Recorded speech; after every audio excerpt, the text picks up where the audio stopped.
God bless you and welcome. I'm really thankful to be a part of this. This is a special class for those who want to understand and know biblical research. This class will be placed on the internet, which makes it extremely important for people who are searching to know how to work the Word. The problem is you can learn about something in a very small area and miss the whole scope. Is that making sense?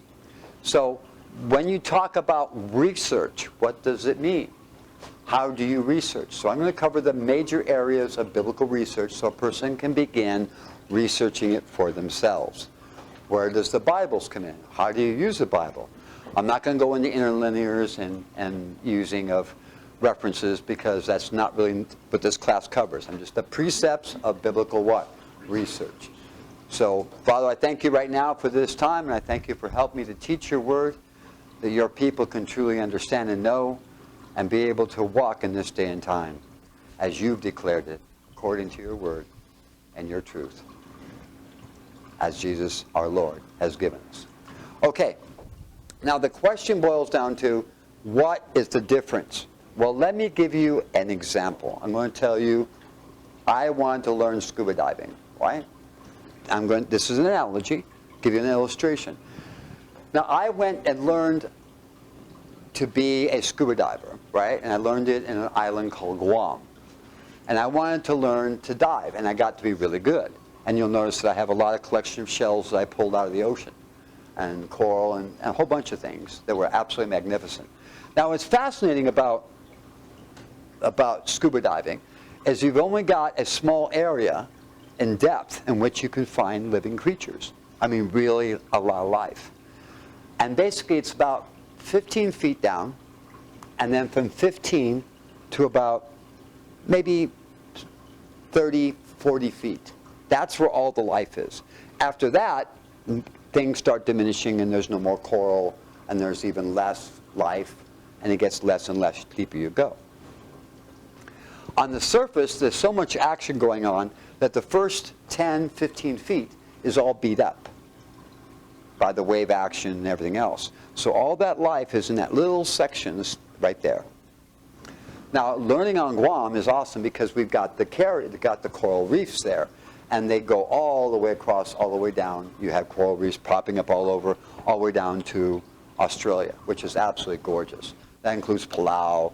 It gets all the way down to New Zealand, New Guinea, and Australia. Just magnificent diving. But what I learned about diving is I always loved coral diving. Now, in coral diving, you can learn to dive, and you can see all the fish, and you can chase them everywhere. And I have a tremendous amount of stories. But I stopped diving. And it wasn't because I was scared, because I don't get scared over something like that.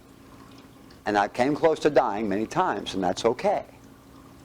But one thing happened to me that changed my entire life and stopped me from diving. And it's not a bad thing. And ever since then, I stopped diving. And I wanted to explain what it was. There's a word that's called a grotto. And a grotto is like a little cave. And it's got areas that's really beautiful. It's got a lagoon inside, and it's just beautiful. Underwater, there are lagoons.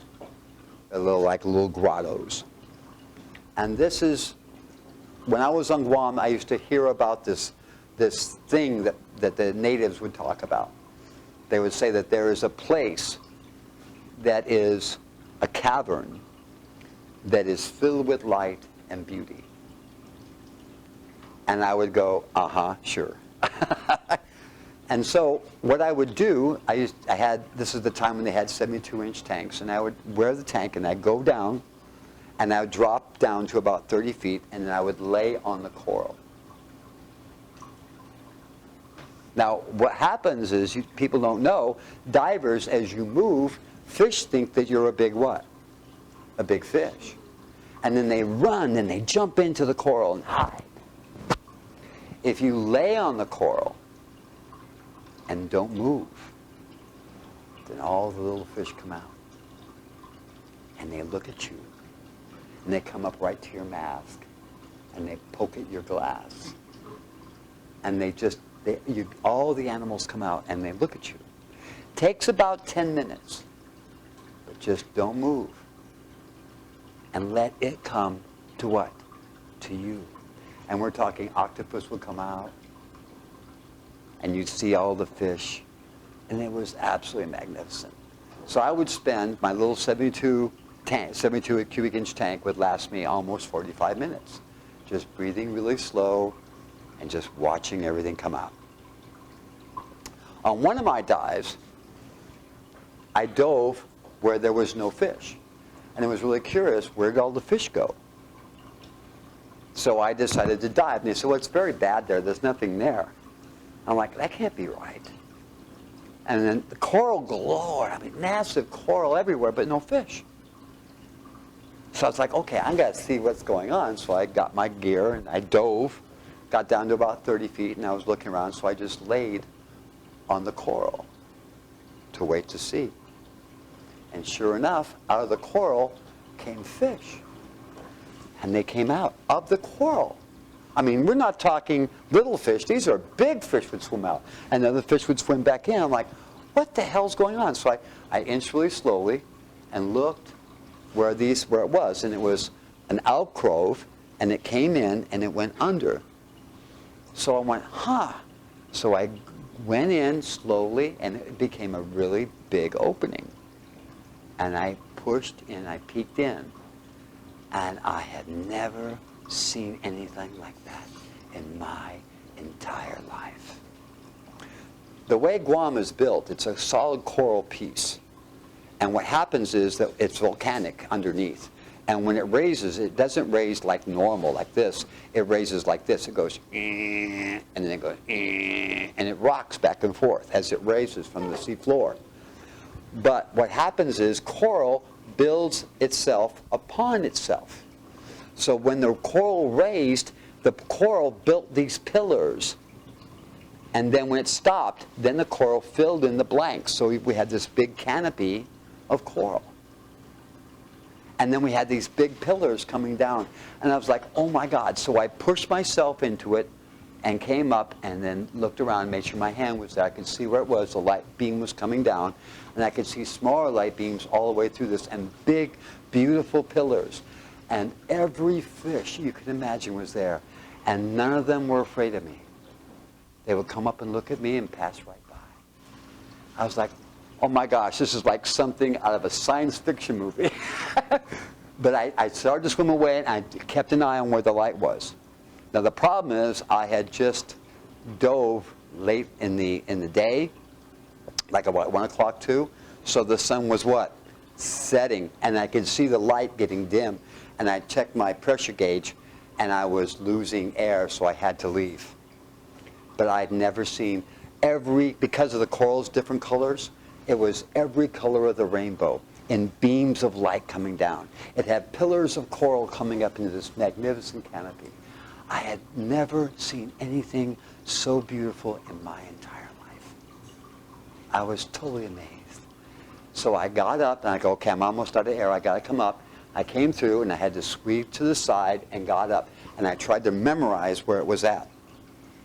And I came to the surface, and I swam, and I tried to get back to it the next day. Couldn't find it. Could not find it. Every week after that, I went diving to find it. Never found it again. I asked other divers about it. Have you seen this? And they said, seen what? I said, did you see this underwater grotto? And I explained it to them. They go, you knocked out. You knocked out. Nitrous in narcosis is when you spend too much time too deep. It's like getting drunk. I go, no, man. We're only talking 35, maybe 40 feet of water. There's no way I was under nitrous narcosis. Well, you just had a dream. No, man. It wasn't a dream. I'm serious. I experienced it. It was real. And people try to talk me out of it. I go, no. Finally, I met a Guamanian who was a diver. He says, yeah, I saw it too. He says, but I can't get back to it. I don't know how. So him and me were the only ones that ever saw it. Do you understand? When you get into biblical research, it's the same way. At first, when you discover it, it's like, wow! And you see everything work for you, everything magnificent, because you understand. But once you're out of it, you can't seem to get back to it. and it's lost.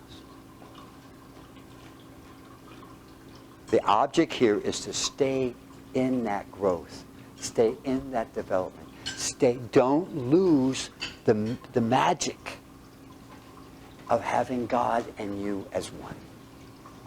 It doesn't come from being religious.